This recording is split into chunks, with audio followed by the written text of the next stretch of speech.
Առնվազն 50%-ով բարձրացնել ծերության և հաշմանդամության կենսաթոշակներն այս պահանջով Հայաքվե ազգային քաղաքացիական միավորումը դեկտեմբերի 1-ից ամբողջ հանրապետության տարածքում հանրագրի տեսքով ստորագրահավաք է անցկացնում։ Մեր պահանջը շատ պարզ է, թոշակային համակարգը պետք է համապատասխանեցվի նկատի առնելով երկրում իրական սպառողական զամբյուղը, գնաճի ցուցանիշները և կենսական նվազագույնի չափը։ Դեռ ամիսներ առաջ էին Հայաքվեի ներկայացուցիչները հաշվարկ ուսումնասիրություն ներկայացրել, թե ինչպես կարելի է 2 տարվա ընթացքում բարձրացնել կենսաթոշակի չափը։ Կառավարությունում նման մտադրություն չունեն, Փաշինյանն էլ այդ մասին հայտարարել է։ Որ ինքը իմաստ չի տեսնում ընդհանրապես ներկա փուլում կենսաթոշակների բարձրացման մեջ, քանի որ ըստ իրենց կենսաթոշակառուները նույնիսկ չեն կարողանալու դրանք խելամիտ ծախսեն, որը բացարձակ աբսուրդային պնդում է այն պայմաններում, երբ որ բոլոր կենսաթոշակառուները համատարած, պարզապես համատարած ասում են, որ մեր միջոցները չեն հերիքում կոմունալ ծախսերի համար, չեն հերիքում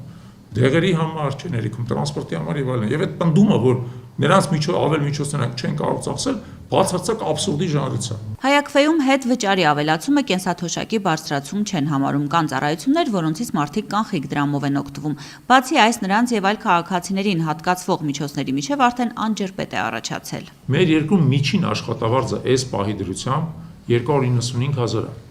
295,000, այսինքն միջին կենսաթոշակից ավելի քան 6 անգամ ավել է։ Ավելի քան։ Սա մեր երկրում պարադոքսալ դիսբալանս է առաջացել, երբ որ աշխատավարձները աճել են, իսկ թոշակները գնաճը կա, իսկ թոշակները չեն աճել։ Կառավարությունը թոշակ չի բարձրացնում, պատճառաբանելով, թե բյուջեի միջոցները չեն բավարարում, փոխարենը կտրուկ ավելացրել է ուժայինների աշխատավարձը, նկատում են բանախոսները։ Ինչա այդ ամբողջ ռեպրեսիվ ապարատում վարձատրությունը աճում 3 անգամ, իսկ կենսաթոշակները չեն աճում։ Ինչու՞։ Կա բացատրություն։ Այո, կա, որովհետև այդ ռեպրեսիվ ապարատը հելու հնազանդ ծառայում է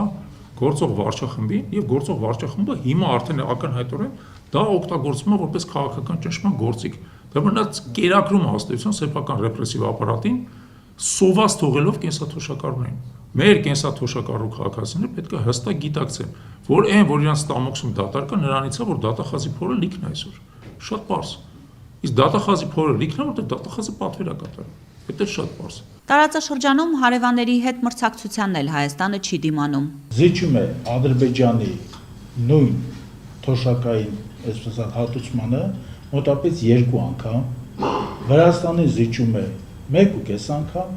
իսկ Թուրքիային զիջում է մոտապես 3 անգամ։ Իսկ Հայաքվեի ստորագրահավաքը կշարունակվի առնվազն 3 ամիս։ Մենք ցանկություն ունենք առնվազն 100,000 քաղաքացիների աջակցություն ստանանք, հանրագիրը ներկայացվել է Հայաստանի Հանրապետության կառավարությանը, հանրագրի քննարկումը կարգավորվում է հանրագրերի մասին օրենքով, այսինքն կառավարությունը պարտավոր է քննարկել հանրագիրը եւ պատասխանել, եւ ինչքան ավելի մեծ թվով քաղաքացիներ միանան հանրագրին, այնքան մեծ է լինելու նրա կշիռը։ Այս պահին արդեն 5,000-ից ավելի մարդ է ստորագրել հանրագրի տակ։ Արփնետ Համրազյան, Վահրամ Ստեփանյան, Լրաբեր։